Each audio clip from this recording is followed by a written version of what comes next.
शिक्षा प्राप्ति हुई है वो लोग क्या करते हैं, बिहार से बाहर भाग जाते हैं, दूसरे राज्यों में जाते हैं काम के लिए। वो कोई आईटी कंपनी या कोई अच्छा सा कंपनी ज्वाइन करता है ताकि वो अपना फैमिली को देख सके। तो बिल्कुल पूरी तरह से फ्लॉप रहा। लेबर डिपार्टमेंट के रिनेम क्या पर मैग्नेट वेलफेयर के नाम पे पूरा 2025 के दिसंबर तक ना तो वो डाटा रिलेबल हो पाया, ना जब फैक्ट्री के जो ऑनर है वो 80% लोकल मजदूर को वो हायर कर रहे हैं, प्लस मोबाइल स्किल वैन जो गांव जा जाकर उन तमाम लोगों को ट्रेनिंग देगी। हेलो नमस्कार दोस्तों, तो कैसे हैं आप सब? आशा करते बहुत ही अच्छे होंगे। तो आपका स्वागत है हमारे इस प्यार सा यूट्यूब चैनल पे। दोस्तों आज हम बात करने वाले हैं कि बिहार के मजदूर आखिर गए कहाँ, जहाँ पे आईएएस, आईपीएस, इंजीनियर, डॉक्टर हजारों की संख्या में निकलते हैं। आखिर वहाँ बिहार में इतने सारे मजदूर अपने घर परिवार को छोड़ के बाहर क्यों जाते हैं? बने रहिए हमारे इस वीडियो में, आपको पूरी चीज़ों की जानकारी मिलेगी। तो चलिए वीडियो करते हैं शुरू।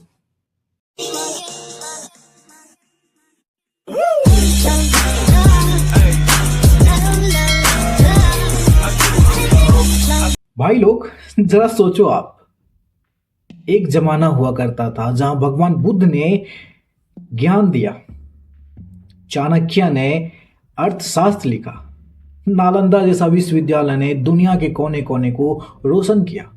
जी हां, हम बात कर रहे हैं बिहार की। ये वही बिहार है दोस्तों जहां पे मगध का ये महान प्रदेश अजातशत्रु से लेके शेरशाह तक के राजाओं ने जहां संसार हिलाया, आज यही बिहार अपने युवा को, अपने मजदूर भाइयों को दिल्ली जैसे शहर, पंजाब जैसे शहर की गलियों में मजदूरी के लिए भेज रहे हैं। क्यों? आखिर ऐसा क्यों? क्योंकि अगर हम बात करें लिटरेसी रेट की, तो बिहार में करीब 74.4% के आसपास यहाँ पे लिटरेसी रेट है, जिनमें से 82.3% आपको मेल लिटरेट पर्सन मिलेंगे, जो बहुत ही अच्छा है। लेकिन यहीं पे संख्या कम जाती है फीमेल लिटरेसी रेट की, जो 66.1% के आसपास है। अभी भी बहुत सारे अनपढ़ लोग यहाँ पे हैं। यहाँ पे 2 से 3 करोड़ के आसपास आपको ऐसे लोग मिलेंगे जो 15 से लेके 59 वर्ष के उम्र में वो बाहर जा रहे हैं मजदूरी करने के लिए। आखिर सरकार इस पे ध्यान क्यों नहीं दे रही है? सरकार इस चीजों को देख क्यों नहीं रही है? क्योंकि उनके लिए सिर्फ प्रोमिसेस हैं अपने जनता के लिए, जो वो हर बार इलेक्शन में आके एक प्रॉमिस करते हैं कि हम इतने रोजगार देंगे, ये स्किल्स लाएंगे, ये फैक्ट्री बनाएंगे, ये इंडस्ट्री लाएंगे।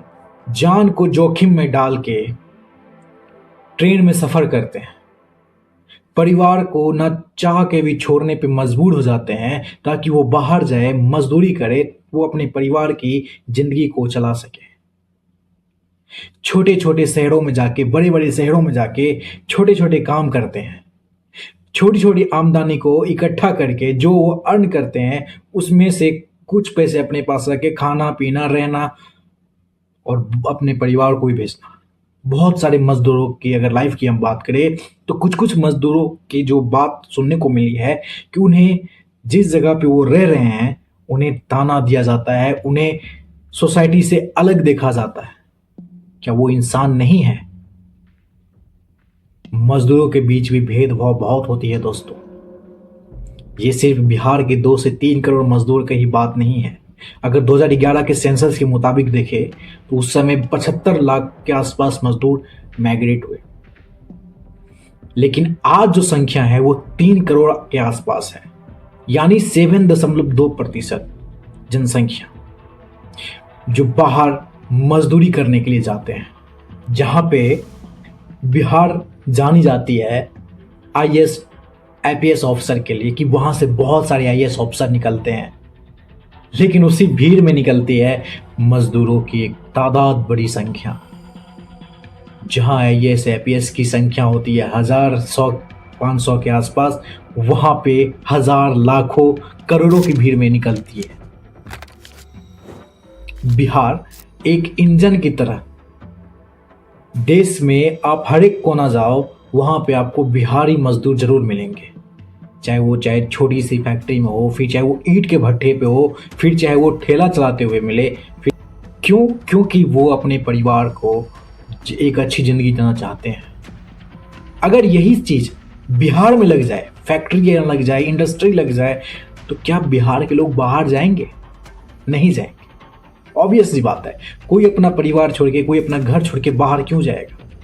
बहुत सारे ऐसे लोग हैं जो अपने परिवार के साथ त्योहार नहीं मना पाते हैं। छुट्टी में आना तो चाहते हैं, लेकिन वो चंद पैसों से आ नहीं पाते, क्योंकि उन्हें जिम्मेदारी रहती है, उन्हें रिस्पॉन्सिबिलिटी रहती है कि उन्हें अपने परिवार की फ्यूचर को देखना है, उन्हें अपने परिवार की ज़िंदगी को संवारना है। बहुत सारे पॉइंट्स पे बात करेंगे कि आखिर बिहार से मजदूर बाहर क्यों जाते हैं, क्यों गवर्नमेंट इस पे एक्शन नहीं लेते हैं, हर वो पॉइंट उठाएंगे दोस्तों। चलिए थोड़ा सा इतिहास के बारे में जानते हैं। बिहार का इतिहास सदियों पुराना है। 1700 बीसीई में बृहदता ने मगध राज्य स्थापित किया, बनाया। 492 बीसी में अजातशत्रु ने पाटलिपुत्रा को स्थापित किया, जहां बुद्ध और महावीर जो बिहार के ही थे। नालंदा जैसे विश्वविद्यालय ने 10वीं सदी तक दुनिया के तमाम देशों से आए हुए लोगों को पढ़ाया। शेरशाह ने 1540 ईस्वी में जीटी रोड बनाया।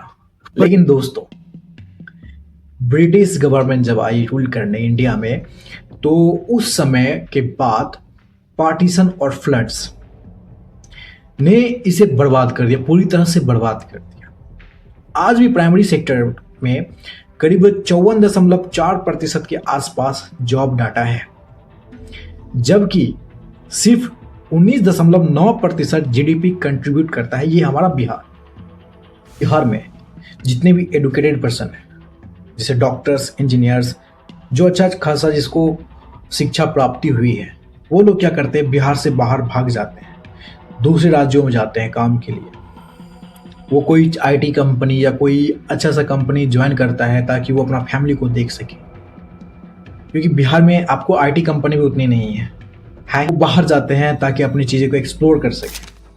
और बचे हुए जो अनएडुकेटेड पर्सन हैं, जैसे 67 लाख से लेके 1,32,00,000 के आसपास, वो गांव में बस अटक जाते हैं, क्योंकि जॉब तो है नहीं। वो बाहर जाएं कैसे? क्योंकि उन्हें उतनी चीज़ों के बारे में नॉलेज नहीं है। अगर वो बाहर जाएंगे कमाने, तो वो बस मजदूरी ही करेंगे। जो हमारे बिहार राज्य से तमाम शहर जाते हैं, तमाम शहर के गलियों जाते हैं मजदूरी के लिए। जो बिहार एक बहुत ही बड़ी इतिहास थी अपने में, आज वही बिहार की ये दशा है। ये दशा लोगों के द्वारा नहीं है, ये दशा सरकार की है। सरकार बस प्रॉमिसेस करती है कि इलेक्शन आज आने वाला है, प्रॉमिसेस कर दो। काम तो करना है नहीं, बस प्रॉमिसेस करो। प्रॉमिस करने में जाता क्या है, बस 2 लाइन तो बोलना है। तो अब जो है हम बात करेंगे कि बिहार के मजदूर आखिर बाहर जाते क्यों हैं। अभी के समय में बिहार के 3 करोड़ मजदूर जो हैं वो बाहर हैं 2025 के डाटा के मुताबिक, और ये इंडिया का सेकेंड लार्जेस्ट सोर्स बन चुका है यूपी के बाद, क्योंकि 2011 के सेंसस के मुताबिक 74,54,000 लोग जो थे वो माइग्रेट हुए थे अदर स्टेट्स में। लेकिन अब जो ये संख्या है वो लाखों में नहीं है, वो करोड़ों में है। वो करोड़ों में चला गया। हर साल 10 लाख लोग जाते हैं बाहर। जैसे दिल्ली चला गया, जैसे झारखंड चला गया, जैसे पंजाब चला गया, जैसे गुजरात चला गया। क्यों? क्योंकि अनएम्प्लॉयमेंट रेट जो है वो बहुत ही हाई है। अगर हम बात करें लोएस्ट इंडिया में, यूथ एलएफपीआर जो है वो 24.7% अर्बन है, क्योंकि यहाँ पे पॉवर्टी, जीरो इंडस्ट्री, बस एग्रीकल्चर पे 54% डिपेंड्स होना। आईलो रिपोर्ट के मुताबिक 2021 में 39% माइग्रेट्स इंप्लीमेंट हुआ था। और एक मजदूर बोलता है, यहां खेत में मुझे एक दिन काम करने का बस 100 रुपया मिलता है, दिल्ली में 500 से 800। सोचो, क्या आज के समय में 100 रुपया या 500 से 800 रुपया दिन के हिसाब से अगर किसी मजदूर को मिले जो जिस स्टेट में वो रह रहा है, उस स्टेट में उन्हें खर्चा अपना चलाना, फिर परिवार का चलाना कितना ही मुश्किल होता होगा। तो चलिए अब थोड़ा हम रियल डाटा और नंबर्स के बारे में बात करें। सच्चाई तो ये है दोस्तों, अगर हम बात करते हैं बिहार में टोटल वर्कफोर्स जो 15% से ऊपर का जो वर्कफोर्स हुआ था वो 40 से 41% LFPR पे हुआ था, जो यूथ में 24.7% के आसपास है। बिहार इकोनॉमिक सर्वे के मुताबिक 2024 और 25 कहती है कि प्राइमरी सेक्टर में तो ग्रोथ हुआ है, लेकिन इंडस्ट्रियल सेक्टर की अगर हम बात करें तो वहाँ पे ग्रोथ बिल्कुल ही जीरो है।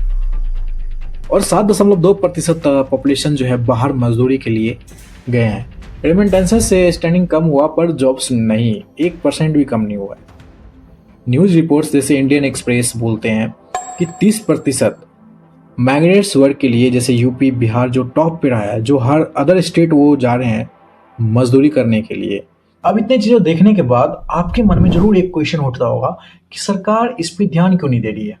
आखिर बिहार से इतने सारे मजदूर बाहर जाते हैं काम के लिए, फिर भी सरकार इसे अनदेखा क्यों कर रही है, उन मजदूरों के लिए रोजगार क्यों नहीं प्रदान कर रही है। 2025 मार्च में दोस्तों सरकार ने एक प्रवासी कामगार ऐप लॉन्च किया था, जिसका टारगेट था दिसंबर 2025 तक कि मुझे 2 मिलियन लोग जो है इस पर रजिस्टर्ड होना चाहिए, जिनमें से 6 लाख लोग रजिस्टर कर पाए। अब देखो सरकार ने क्या किया कि पंचायत के अपने ऑफिसर्स को बुलाया कि बोला कि भाई ये काम कर, तू अपने पंचायत से ना मुझे 500 लोगों को रजिस्टर करवा दे इस ऐप पे, ठीक है। तो ये जो स्कीम था, जो सरकार ने अपने पंचायत के ऑफिसर्स को बुला के ये चीज़ बताया, तो बिल्कुल पूरी तरह से फ्लॉप रहा। लेबर डिपार्टमेंट के रिनेम क्या पर मैग्नेट वेलफेयर के नाम पे पूरा 2025 के दिसंबर तक ना तो वो डाटा रिलेबल हो पाया, ना तो कॉन्ट्रैक्ट्स या सिक्योरिटी जो है वो रिलेबल हो पाया, क्योंकि पूरी तरह से फ्लॉप रही जो सरकार ने अपने पंचायत के ऑफिसर्स को दिया था। बस सरकार क्या करती है, इलेक्शन आया, ठीक है भाई इन मुद्दों पे बात करेंगे, इस चीज़ों के बारे में बात करेंगे, प्रोमिसेस करेंगे, जॉब्स को लेके, स्किल्स को लेके। मनरेगा अफोर्डेबल नहीं है, इंडस्ट्रीज नहीं है, इन सब चीज़ों पे बात करेंगे, फिर से प्रॉमिस करेंगे, और बिहार के लोग तो है ही, वो तो वोट कर ही देंगे। लेकिन हम उन लोगों से पूछना चाहते हैं, क्या आपके शहर, क्या आपके गांव में काम हुई है? क्या आपके शहर में इंडस्ट्री लगना शुरू हुई है? क्या आपके शहर में नौकरी या वैकेंसीज, गवर्नमेंट वैकेंसीज निकलना शुरू हुई है? शायद नहीं। एक तो कोविड जो है वो डिपेंडेंस को एक्सपोज कर दिया पूरी तरह से। 1,80,000 आदमी जो है वो दूसरे राज्यों से या दूसरे शहर से वो वापस बिहार आ गए थे। उन्हें वहाँ भी रोजगार मिला नहीं, क्योंकि कोविड के समय में बहुत सारी चीज़ें जो है कंपनी वगैरह, फैक्ट्री वगैरह बंद हो गई थी। वो बिहार आए, वापस रह गए, उनके बीच का जो गैप था वो बढ़ता चला गया। पर पॉलिटिकल जो है वो मिस कर रहा है कि जितने भी एडुकेटेड यूथ है उसको एम्प्लॉयमेंट के मामले में लास्ट रैंक पे उसे पुश कर रहा है उल्लास स्कीम में, जो पूरी तरह से अनविलिंग है। एक कहानी मेरे को याद आ गई कि मैं कोविड में जब मैं गांव में था तो एक मजदूर से मैंने पूछा, मजदूर नहीं कह सकते, वो गांव का ही लोग था, उनसे मैंने पूछा कि आप दिल्ली कब गए थे। उन्होंने बताया कि मैं आज से 10-15 साल पहले दिल्ली गया था मजदूरी करने के लिए। उस समय में उनको करीब 5 से 6 हज़ार रुपये मिलता था, आज से 15 वर्ष पहले 5,000 के आसपास मिलता था। वो भी कब, जब वो ओवर टाइम करता था तब। और उन्हें अगर काम नहीं करता था तो कोई कोई कंपनी वाले क्या करते, थप्पड़ भी मार देता था, उसके साथ बड़ा दुर्व्यवहार किया जाता था। तो मैंने उसकी जब सच जानने का कोशिश किया ना, तो भाई अंदर से ये लगा कि यार अगर यही चीज़ बिहार में होता, अगर कंपनी होती बिहार में, तो बाहर लोग क्यों जाते हैं, अपने परिवार को छोड़ के क्यों जाते हैं। तो वो सारी कहानी जब मैंने सुना ना, तो अंदर से तो अजीब लगे यार, सरकार बस प्रॉमिस करती है सच में कि सरकार को किन बातों पे, किन चीज़ों पे काम करना चाहिए। तो चलिए उस पॉइंट्स के बारे में हम बात करते हैं। अब मैं 2 पॉइंट रखना चाहता हूँ सरकार के सामने, जिन पे सरकार को काम करना चाहिए और जिससे वो अनएम्प्लॉयमेंट रेट जो है, जो बिहार में हाई अमाउंट में है, उसे कम करके लो अमाउंट में किया जाए। लो मतलब पूरा ही खत्म करना चाहिए, थोड़ा टाइम लगेगा लेकिन हो जाएगा। तो पहली चीज़ जो है वो हर डिस्ट्रिक्ट में एक बिहार स्किल हब बनाए, जहाँ पे फ्री ट्रेनिंग मिलनी चाहिए, construction, manufacturing, IT, agri machinery के लिए। और वहाँ पे 3 महीने का, कम से कम 3 महीने का कोर्स रखें, जिनमें वो काम सिखाए और एक सर्टिफिकेट भी दे उन्हें, ताकि जॉब का जो प्लेसमेंट है वो गारंटी हो उसके लिए कि ये चीज़ मैंने सीखी, तो इसके लिए मैं जो जॉब के लिए जाऊँगा तो मुझे जॉब मिल जानी चाहिए। और इस कोर्स के दरमियान में जो उनका परफॉर्मेंस होगा, उसके बेसिस पे सरकार उसे एक स्टाइपेंड भी प्रदान करे हर मंथ, उनका रिजल्ट देके कि ये बंदा जो है ना ये बढ़िया काम किया है, तो इसको मैं खुशी-खुशी 5,000 या उससे भी ज़्यादा अमाउंट मैं इसको स्टाइपेंड के तौर पे देना चाहता हूँ। अब देखो, प्लान रोकने का एक दूसरी पॉइंट है जो सरकार को चलानी चाहिए, बिहार मजदूर होम कमिंग योजना। बाहर से वापस आने वाले मजदूर जो है, जो मजदूर बाहर से वापस आ रहे हैं, उन्हें 1 लाख का सेटलमेंट बोनस घर लोन पे सब्सिडी के तौर पे देना चाहिए, और बच्चों के लिए फ्री एजुकेशन प्रोवाइड करना चाहिए गवर्नमेंट को, ताकि उनके बच्चे पढ़ लिख सके, जिससे वो भी मजदूर ना करे। अगर नहीं वो पढ़ेंगे तो फिर उससे वही है कि मजदूर करने के लिए बाहर जाना ही पड़ेगा। और फैक्ट्रीज पे आप टैक्स छोड़ दो, जो आप टैक्स लगाते हो उस पर टैक्स जीरो कर सकते हो या थोड़ा कम कर सकते हो, जो जब फैक्ट्री के जो ऑनर है वो 80% लोकल मजदूर को वो हायर कर रहे हैं। प्लस मोबाइल स्किल वैन जो गांव जा जाकर उन तमाम लोगों को ट्रेनिंग देगी। इससे होगा क्या कि प्लान रुकेगा और बिहार में फिर कमाई ही होगी। ये 2 पॉइंट जो है, जो लास्ट वाला पॉइंट दूसरी पॉइंट है, ये सब काम कब आएगी? तब आएगी जब आप बिहार में फैक्ट्री लगाएंगे, इंडस्ट्री लगाएंगे। उससे होगा कि आप बिहार में जितनी इंडस्ट्री फैक्ट्रीज लगाएंगे, उससे होगा कि वहाँ के जितने भी लोकल मजदूर हैं वो काम करेंगे। जो आपका पहला पॉइंट था उससे काम सीखेंगे, आईटी, मैन्युफैक्चरिंग, कंस्ट्रक्शन डिपार्टमेंट जो भी काम सीखेंगे वो वहीं पे कंपनी में काम करेंगे जब वो फैक्ट्री लगाएंगे। दूसरी जो बात है कि मैंने योजना का बात किया कि इससे फ्री एजुकेशन अगर आप देते हैं या वहाँ के लोकल मजदूर को कंपनी हायर करती है, आप टैक्स थोड़ा कम करते हैं, जीरो करते हैं, तो उनसे होगा कि बहुत सारे मजदूर को हायर कर सकती है। तो ये था मेरी 2 पॉइंट। आप लोग के मन में भी बहुत सारे पॉइंट्स आ रहे हैं, तो आप लोग सरकार से के सामने रखे या सरकार से पूछे, उस पर बोले काम करने के लिए। ठीक है दोस्तों, इस वीडियो को ये लेते हैं, मिलते हैं नई वीडियो के साथ। तब तक इस वीडियो को दूर दूर तक फैलाओ ताकि सरकार तक आवाज़ पहुँचे, बिहार सरकार तक। और एक ही चीज़ कहूँगा, जितने भी बाहर में मजदूर रह रहे हैं और उन्हें थोड़ा रिस्पेक्ट दो यार। वो बाहर से काम करने के लिए आते हैं, अपने घर परिवार को छोड़ के, उन्हें रिस्पेक्ट दो। ठीक है दोस्तों, मिलते हैं आपसे। तब तक इस चैनल को सब्सक्राइब करो और शेयर करो, लाइक करो, कमेंट करो।